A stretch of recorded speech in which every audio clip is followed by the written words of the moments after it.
नमस्कार, जी संगम की खास पेशकश बजट 360 में आप सभी का स्वागत है। मैं हूं विवेक पाठक।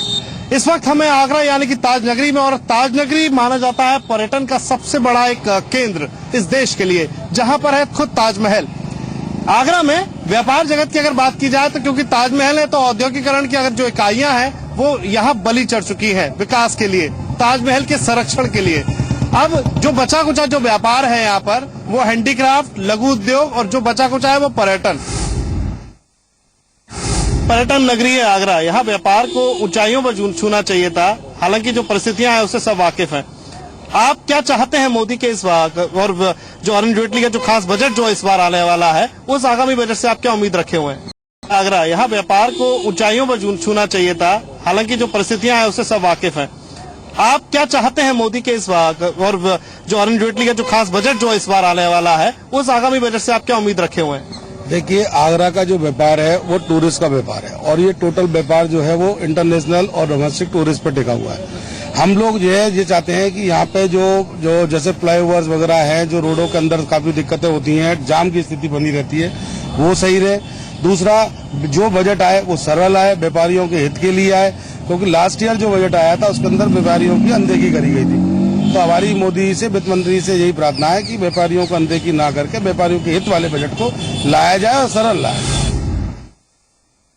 कोई रिबेट या कोई एक्साइज के जो जितने भी एक्स्ट्रा जो टैक्सेस हैं उनसे आप क्या किस तरह की उम्मीद कर रहे हैं? यही उम्मीद करी जाती है कि टैक्सेशन की ये छूट है वो 3 लाख रुपए तो करनी चाहिए। 3 लाख रुपए जब छूट होगी तो उसी पे काम होगा। 3 लाख रुपए की हम लोग चाहते हैं कि 3 लाख रुपए होना चाहिए। बिल्कुल सही बात है। यानी कि व्यापारिक दृष्टिकोण से बात करें तो यहाँ के व्यापारियों में एक नाराजगी है कि पिछला जो बजट आया था, हालांकि खुद उस सरकार, मोदी सरकार को बने हुए ज्यादा समय नहीं हुआ था, तो ये भी कहना ये उनका है कि कहीं ना कहीं उस समय मौका नहीं था। लेकिन इस बार जो बजट है उनको ये उम्मीद है कि आगरा के व्यापारिक जगत को कहीं ना कहीं उनसे उम्मीद, और खासतौर जो 3 टी मोदी सरकार ने अपने मोदी के पहले भाषण में निकल के आया था, उस टी में टूरिज्म है, और उस टूरिज्म जगत से जुड़ा हुआ जो सबसे बड़ा केंद्र है वो है आगरा। यहाँ के व्यापारियों से और भी बात करेंगे।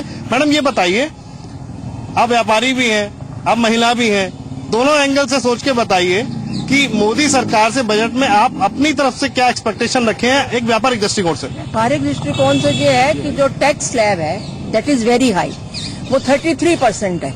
हम लोग चाहते हैं कि ये 20% आ जाए। उससे एक तो काला धन निकल के आएगा, लोग स्वेच्छा से इनकम टैक्स देंगे। कई सारे बजट देखे आपने, एक लंबे अरसे से आप व्यापारिक जगत से जुड़े हैं। आगरा के व्यापारिक जगत की तरफ से क्या आवाज मोदी सरकार और प्रदेश के वित्त मंत्री तक क्या पहुंचाना चाहेंगे आप? ये बजट का मामला जो है ये पूरे देश से संबंधित है, आगरा भी उसका एक पार्ट समझिएगा। देखिए, कई सालों से जो जीएसटी जो रुका हुआ है, मैं चाहता हूं कि सरकार को सबसे पहले इस पर ध्यान देना चाहिए, जिससे पूरे देश के अंदर एक ही रेट पर एक ही चीज हर जगह सुविधा से मिल सके। ये बहुत जरूरी हो गया है। इसके साथ साथ मेरी ये भी इच्छा है कि जो लोग व्यापार से इतने परेशान हैं, उसका एक ही कारण है कि हमारे पास 5-5, 6-6 लोग ऊपर राज कर रहे हैं। उन सबको हटा करके सिर्फ एक सिंपल सिस्टम रख दिया जाए कि सिर्फ यहीं तक ही होगा और यही एक्सेप्टेबल होगा। हालांकि बहुत अच्छा हुआ है कि अब ईमेल से जाने लगे हैं और हम लोगों के अकाउंट जो सही कर रहे हैं उनके एक्सेप्ट भी हो रहे हैं। अब इसके साथ दूसरा ये है कि ये सुविधाएं और दी जाए कि जैसे जैसे चीजों के रेट बढ़े हैं उसके हिसाब से इनकम टैक्स का स्लैब नहीं बढ़ पा रहा है, उसकी रियायत हमारे लिए बहुत जरूरी है। 2-2.5 लाख रुपए आज की कीमत में कोई चीज नहीं है।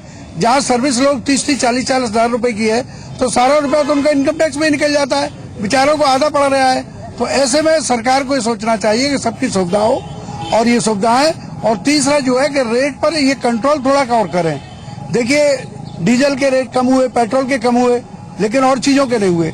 ट्रांसपोर्ट वालों ने किसी ने भी रेट कम नहीं करे अभी तक। इस पर सरकार को थोड़ा सा अंकुश लगाना चाहिए, क्योंकि राज्य का ये नियम है कि जब तक अंकुश नहीं लगेगा राज अच्छी तरह नहीं हो सकता। यानी कि योजनाओं की बात करते हैं, लेकिन ये भी जानना चाहेंगे क्योंकि आगरा के अगर पर्यटन व्यापार की बात करें तो उसकी तरफ से क्या आप खास तौर पर जो है इस बजट में चाहते हैं?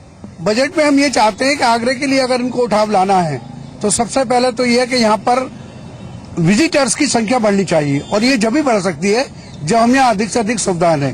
जैसे हमारे एयरपोर्ट का मामला बहुत लंबा चल रहा है, सबसे पहले इसको सुलझाना चाहिए। यहाँ के लिए जो बाहर से लोग आते हैं उनके लिए एक मार्केट क्रिएट होना चाहिए। हालांकि फतेहाबाद रोड बहुत अच्छे यहाँ बन गए हैं, मैं समझता हूँ उनको और डेवलप करना चाहिए। अच्छे होटल्स बनने चाहिए, अच्छे रेट्स होने चाहिए, और ये लपकेबाजी की जो यहाँ पे दिक्कत है उसको खत्म करना चाहिए, सरकार को चाहिए। देखिए ट्रांसपोर्टेशन में ये है कि मुझे बड़ा दुख होता है, पूरे भारतवर्ष में जितने भी ऑटो हैं सब पर मीटर लग गए हैं, एक आगरा ऐसा शहर बचा है जहाँ अभी तक नहीं है। आगरा में एक और हमारे साथ युवा व्यापारी हैं, नई जनरेशन है मोदी, क्योंकि युवा सोच के साथ जो सैल्यूट करते हैं और देश के वित्त मंत्री भी युवा सोच को जो है आगे बढ़ाना, प्रोत्साहन के लिए बात करते हैं। इस बार वित्त मंत्री और मोदी से क्या चाहते हैं अपने व्यापारिक जगत को लेकर? देखिए, देश में जो इस समय problem what we are facing is कि आज जो व्यापार है, बिजनेस है, that is concentrated only in few places. अगर आप देखें तो आज कोई भी कंपनी अगर बाहर की आना चाहती है, जिसका भी ऑफिस है, तो वो दिल्ली, बॉम्बे, गुड़गांव, वो 4-5 जगहों को छोड़ के कहीं भी अपना ऑफिस नहीं खोलती है, और हेड ऑफिस भी सबके उन्हीं कंपनीज के ऊपर स्टेबलाइज्ड है। आज जो इंडिया कंट्री है, hundreds of cities are there, इतनी स्टेट्स हैं आपकी, तो the purpose what they should do is कि उनको ये इंसेंटिव देना चाहिए कि जो कंपनीज है ये अपने ऑफिसेज प्लस अपनी जो मार्केटिंग ऑफिसेज है प्लस सेल्स ऑफिसेज है, इनको डेपोज सिर्फ एक 4-5 जगह ही कॉन्सेंट्रेट ना करें, छोटी सिटीज में, स्मॉलर सिटीज में, जो कैपिटल सिटीज हैं उनके अंदर होना चाहिए। जैसे आगरा है, मथुरा है, फिरोजाबाद है, यहाँ पे कंपनीज के डेपोज बने ताकि यहाँ के व्यापारी, यहाँ के जो लोग हैं उनको जॉब मिले, उनकी परचेसिंग पावर मिले और यहाँ पे अल्टीमेटली बिजनेस यहाँ पर आए। सिर्फ दिल्ली और बॉम्बे पे प्रेशर डालने से कुछ नहीं हो रहा, वहाँ already they are over saturated, वहां पे और बिजनेस बढ़ाने की कैपेसिटी नहीं है, वहां लोग ऑलरेडी, इंफ्रास्ट्रक्चर वहां पे इतना नहीं है। तो इससे क्या होगा, इंफ्रास्ट्रक्चर इट शुड वो फैलेगा, पूरे इंडिया में सब जगह पहुंचेगा, प्लस हर जगह की परचेसिंग पावर बढ़ेगी। तो जो लोकल जहां को वहां के बिजनेस है वहां का पैसा फिर लोग वहीं खर्च करेंगे, तो हर जने का ऑटोमेटिकली इकोनॉमी ट्रांसफर होगा ही होगा, साथ ही साथ अपॉर्चुनिटीज ऑफ एम्प्लॉयमेंट बढ़ेगा। कई सारी आपकी बात निकल गई। जब तक मास स्केल पे उसको नहीं लिया जाएगा, जैसे वो मोदी जी कहते हैं ना, हर जना इट शुड बी पूरा मास मूवमेंट होना चाहिए। ऐसी डेवलपमेंट को सिर्फ कुछ जगह कॉन्सेंट्रेशन ना हो, इट शुड बी पूरा पैन इंडिया। जब तक वो पैन इंडिया नहीं होगा मूवमेंट, तब तक वो डेवलपमेंट नहीं आएगा, लोगों की परचेसिंग पावर जनरल में नहीं बढ़ेगी। सिर्फ दिल्ली बॉम्बे वालों की तो आप देखिए पर कैपिटल, जब भी आप स्टेट देखते हैं तो उनकी कैपिटल तो आपकी आगरा से कंपेयर करें तो 5 गुना है। तो लोग तो वही है, खर्चे वही है, सब कुछ वही है, लेकिन उनकी इनके 5 गुना है, और वहां पे जबकि रिसोर्सेज नहीं है। तो development should be develop in smaller cities also, ताकि वो डेवलपमेंट छोटे शहरों में पहुंचे, और वही हम यहाँ व्यापार कर रहे हैं तो हमारे पास खरीदारी करने वाला यहीं का है, लोग जो खरीदेगा वो जब वही कमाएगा। जब तक वो उसको नौकरी नहीं मिलेगी, उसकी इनकम नहीं होगी, तो हमारे पास शॉपिंग क्या करेगा। तो ultimately business should be develop all across. बिल्कुल सही बात है, यानी कि केवल व्यापार एक केंद्रित ना हो, हर जगह अलग अलग स्थितियों पर जो है व्यापार को बढ़ावा देना चाहिए। इससे कहीं ना कहीं रोजगार को बढ़ावा मिलेगा। साथ ही साथ कहीं ना कहीं एक बात बहुत स्पष्ट निकल के आती है कि हर जगह अगर सेंट्रलाइज तरीके से इसको ऑपरेशन किया जाता है तो हर जगह का विकास होगा, और जो इकोनॉमी जो ग्रोथ है वो हर हिस्से के जो है नसीब में आ सकेगी। हमारे साथ चलते चलते एक और व्यापारी, उनसे ही बात करेंगे। सर ये बताइए, चलते चलते बहुत शॉर्ट में जानना चाहेंगे, क्या एक उम्मीद बजट के लिए? बहुत उम्मीद है बजट के लिए, और खासकर आगरा की बात करूं तो 2 चीज पे बहुत फोकस करना है, टूरिस्ट की सेफ्टी और सुविधाएं, जो यहाँ नहीं है। जबकि हिंदुस्तान नहीं, वर्ल्ड का ही सबसे बड़ा फेमस स्पॉट ताजमहल आगरा में है।